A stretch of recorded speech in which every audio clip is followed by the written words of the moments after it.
नमस्कार, मी दीपक राऊत तुमचे स्वागत करतो आजच्या शेअर मार्केट अपडेटमध्ये. आज मार्केटमध्ये सुरुवातीपासून दबाव बघायला मिळाला, सेलिंग प्रेशर बघायला मिळालं. निफ्टी महत्त्वपूर्ण लेवल 24,500च्या आसपास येऊन बंद झाला. यानं बँक निफ्टीसुद्धा 53,200च्या आसपास येऊन बंद झाला. बऱ्यापैकी आज दिवसभर रटाळवाना सेलिंग प्रेशर नियुक्त असा कारभार राहिला. कोणत्याही प्रकारची अपमूव सिंगलसुद्धा निफ्टीनं अटेम्प्ट केला नाही रिकव्हरी होण्यासाठी. पण सेलिंग जे होतं ते सुद्धा खूप स्लोली होतं. स्लोली स्टडीली मार्केट खाली जात राहिलं आणि सरतेशेवटी Nifty 100 point, bank Nifty 150 point मायनसमध्ये बंद झाला. पण ओव्हरऑल मार्केट जे आहे ते अजूनही महत्त्वपूर्ण सपोर्टच्या वरती बंद आहे. आज CPI डेटा येणार आहे मार्केट क्लोज झाल्यानंतर. त्यामुळे मला वाटतं CPI डेटाच्या कडे नजर ठेवून मार्केटमध्ये थोडी प्रॉफिट बुकिंग आले, कारण जो काही रिट्रेसमेंट आले 23,300वरून 24,500 24,800 त्याची थोडी रिट्रेसमेंट आहे. त्यामुळे जोपर्यंत 24,500च्या वर बंद आहे बुलिश स्टान्स मेंटेन आहे. मग आजचा CPI data ahead of CPI data मला वाटतं थोडंसं सेलिंग प्रेशर बघायला मिळालं आहे. आजचा CPI डेटा चांगला आला आहे. 5.5% महागाई अपेक्षेपेक्षा कमी आले. 5.50 होती, 5.48 आले. त्याचा व्याजदर कटसाठी होप्स वाढतात, कारण IIP ग्रोथ स्लो झाली. IIPचे नंबरसुद्धा आले. IIP 11.5%वरून 3.5% आले. ऑक्टोबरमध्ये IIP ग्रोथ स्लो झाले आणि CPI इन्फ्लेशन 6.20वरनं 5.5%च्या थोडंसं खाली आलं आहे.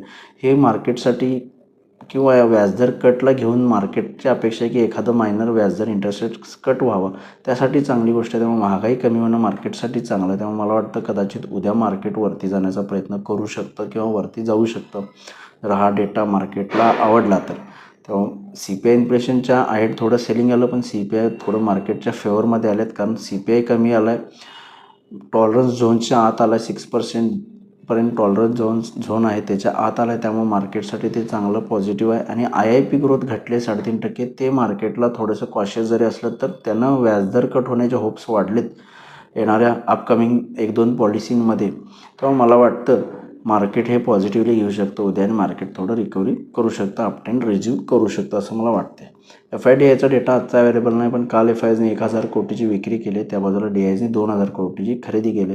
आजचा डेटा अजून अवेलेबल नाही, पण ओव्हरऑल CPI डेटा फेवरमध्ये आहे मार्केटच्या. IIP ग्रोथ घटली पण रेट कटच्या फेवरमध्ये आहे. तेव्हा मला वाटतं उद्या कदाचित मार्केट निश्चित मला वाटतं पॉझिटिव्ह रिॲक्शन द्यायला पाहिजे. त्यामुळे उद्या निफ्टी 24,500च्या वर मेंटेन राहिला तर 24,700पर्यंत जाऊ शकतो. 24,700 स्ट्रॉंग रेझिस्टन्स आहे. गेले 2-3 ट्रेडिंग सेशन्स आणि हा एंटायर वीक 24,700 क्रॉस झालेला नाही. त्यामुळे 24,500च्या वर मेंटेन राहिलं तर फर्स्ट रेजिस्टन्स 24,700. 24,700च्या वर गेलं तर फर्दर अपमूव येऊ शकते.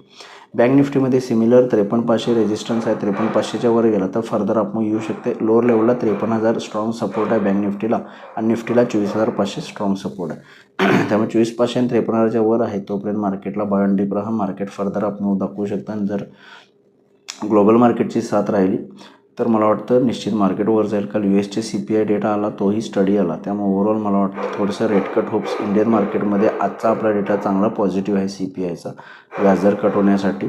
मला वाटतं थोडं फर्दर मार्केट या डेटाकडं पॉझिटिव्हली बघायला आणि रिॲक्शन उद्या पॉझिटिव्ह देऊ शकतं. त्यामुळे मगाशी सांगितल्या निफ्टीच्या लेवल्स त्यानुसार तुम्ही ट्रेड करू शकता. NSEमध्ये आज 750 शेअर्स वाढले, त्या बाजूला 1747 शेअर्स पडलेत. निफ्टीमध्ये 14 शेअर्स वाढले, त्या बाजूला 35 शेअर्समध्ये पडणाऱ्या शेअर्सची संख्या NSEमध्ये निफ्टीमध्ये जास्त आहे. सेक्टर इंडिसायजेसमध्ये IT आणि मेटल सेक्टरमध्ये आज तेजी बघायला मिळाली. त्याच्या कंपॅरिझनला बँक, FMCG आणि ऑइल अँड गॅसमध्ये मंदी बघायला मिळाली. त्यामुळे ओव्हरऑल थोडा मिक्स शो आहे सेक्टर इंडिसायजेसला, पण निफ्टी आणि NSEमध्ये पडणाऱ्या शेअर्सची संख्या जास्त राहिली. ग्लोबल मार्केट पॉझिटिव्ह आहेत. युरोपियन मार्केट 10-20 पॉईंट पॉझिटिव्हमध्ये आहे. की डाऊ फ्युचर्स 50 पॉईंट मायनस आहेत.